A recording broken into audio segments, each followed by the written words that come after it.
So dear student, today we will read about the basic things of the English speaking. To speak the English, सबसे छोटी सी चीज होती है और सबसे जरूरी इंपॉर्टेंट चीज होती है इंग्लिश स्पीकिंग की। और डेली लाइफ में हम लोग इसको बोलते हैं, जैसे कि हम बोलते हैं जाइए, आइए, खाइए, बैठिए, पढ़िए। तो इसको हम लोग एडवांस इंग्लिश में बोलेंगे तो इसको बोलते हैं जरा जाइए, जरा खाइए, जरा पढ़िए, जरा मोबाइल चलाइए। तो इसको हम लोग इंग्लिश में कैसे बोल सकते हैं, उसके लिए हमें पढ़ना पड़ेगा।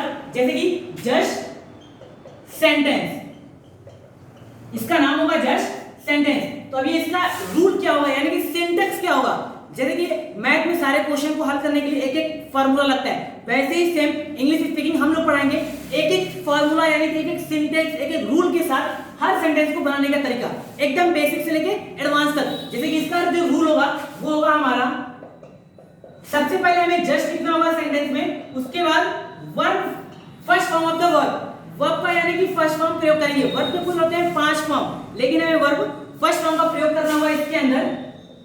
और सबसे लास्ट में हमें लिखना होगा ऑब्जेक्ट। अब हमें सेंटेंस पहचानने का तरीका क्या होता है कि ये हमारा सेंटेंस जस्ट सेंटेंस का है या दूसरे का है, उसके लिए हमें लिखना होगा सिंपटम।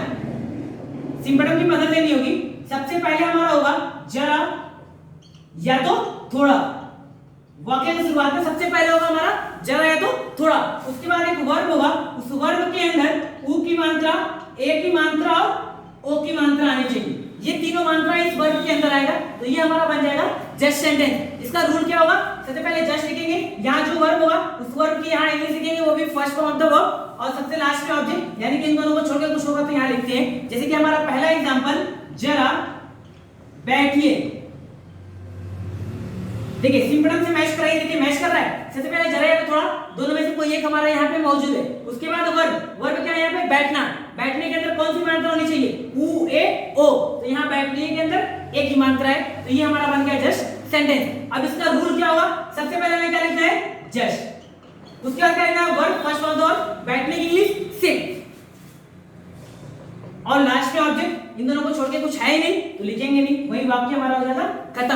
अगर ये वाक्य नेगेटिव हो जाए, ये तो हमारा अफर्मेटिव है, जैसे कि जरा मत बैठिए,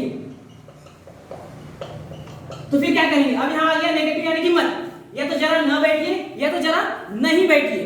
तो तीनों का होता है हमारा जस्ट के तुरंत बगल में डू नॉट का प्रयोग करेंगे, जस्ट डू नॉट, फिर उसके बाद वर्ब फर्स्ट फॉर्म बैठने की इंग्लिश सिट, तो इसका बन जाएगा जस्ट डू नॉट सिट। वैसे ही अगला एग्जांपल होगा, जरा पेन फेंकिए, जस्ट थ्रो पेन, जरा पेन मत फेंकिए, just do not throw pen. जरा मोबाइल चलाइए, जस्ट ऑपरेट मोबाइल, जरा मोबाइल मत चलाइए, just do not operate mobile. जरा यहाँ आइए, जस्ट कम हियर, जरा वहां जाइए, जस्ट गो देयर। वैसे ही इंग्लिश सीखने के लिए हमेशा हमारे साथ जुड़े रहें नगमा लर्निंग इंस्टीट्यूट, एंड डोंट